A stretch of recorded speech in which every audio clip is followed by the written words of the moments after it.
Nurani Sutanko Supriyadi dan Sudanko Muradi tersentak melihat penderitaan rakyat Indonesia yang diakibatkan oleh perlakuan tentara Jepang.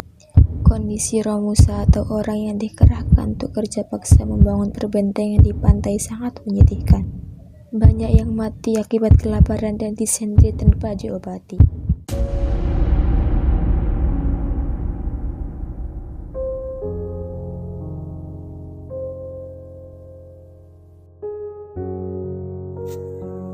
Lihatlah itu, betapa banyak orang Indonesia yang menderita karena tentara Jepang. Masyarakat dipaksa untuk kerja rodi. Para wanita dijadikan sebagai memuas nafsu oleh tentara Jepang. Kita tidak boleh diam saja. Kita harus mengusir mereka dari Indonesia. Bagaimana kalau kita membuat pasukan pemberontakan yang beranggotakan tentara yang dilatih oleh Jepang? Ya, kita akan membuat pasukan pemberontakan itu dengan menceritakan penderitaan yang dialami oleh rakyat Indonesia karena Jepang. Pertemuan rahasia digelar sejak September 1944.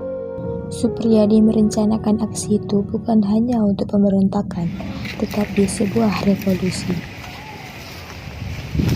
Wahai teman-teman,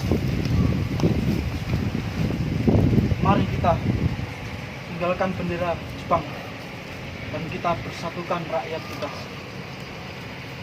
Ya, mari kita tanggalkan rencana Jepang ini dan berjuang demi Indonesia. Bagaimana kalau pemberontakan ini kita beritahu kepada Bung Karno? Nanti malam saya akan bertemu dengan Bung Karno. Ya, baiklah. Ketika mendengar Soekarno pulang ke Blitar, kota tempat tinggal beliau serta orang tuanya, datanglah beberapa perwira peta menemuinya.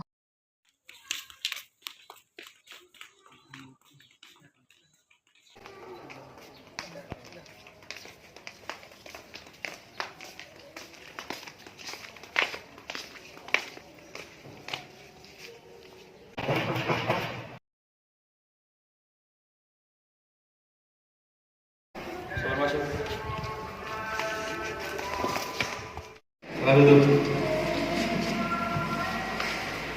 Mau kalian dari sini? Kami baru saja ingin memulai pemberontakan. Pertimbangkan matang-matang dunia.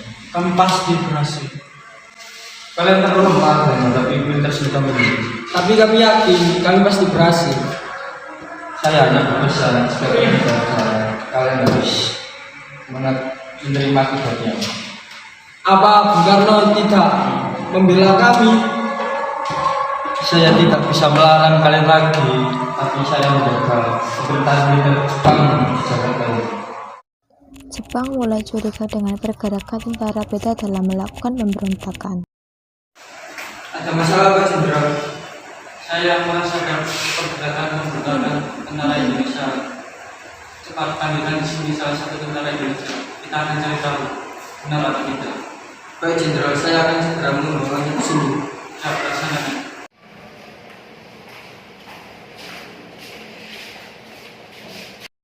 Ini dia tentara Indonesia, Jenderal.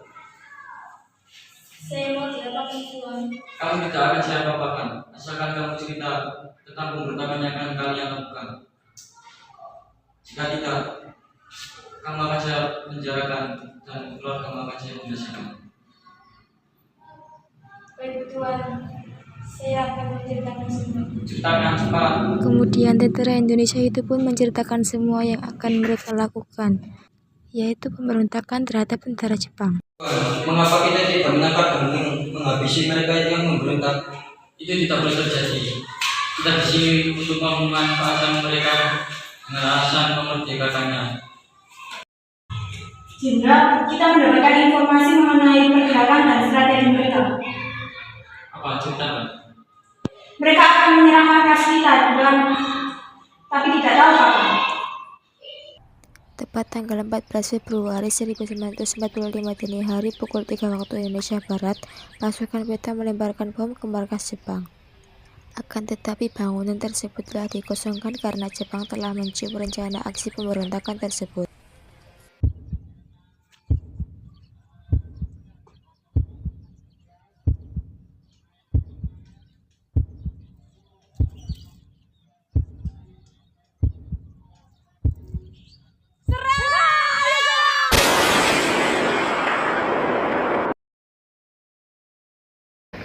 Sepertinya Jepang telah mengetahui rencana kita dan sudah mengkosongkan tempat ini.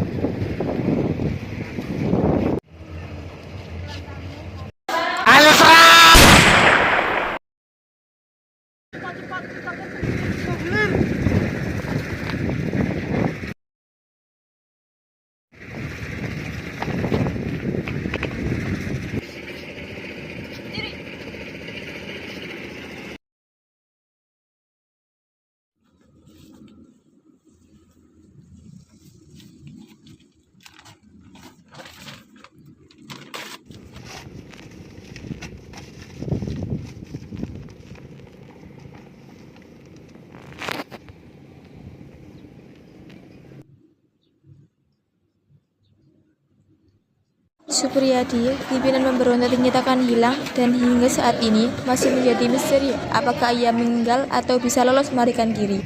Anehnya, pemerintah Jepang pun tidak mengumumkan kematian Supriyadi. Sementara itu, pemimpin lapangan pemberontakan ini yaitu Murati tetap bersama pasukan hingga saat terakhir. Alhasil, Supriyadi pun digantikan oleh Dr. Ismail yang bersama Murati untuk mengkoordinir pasukan pemberontakan Beta yang masih tersisa.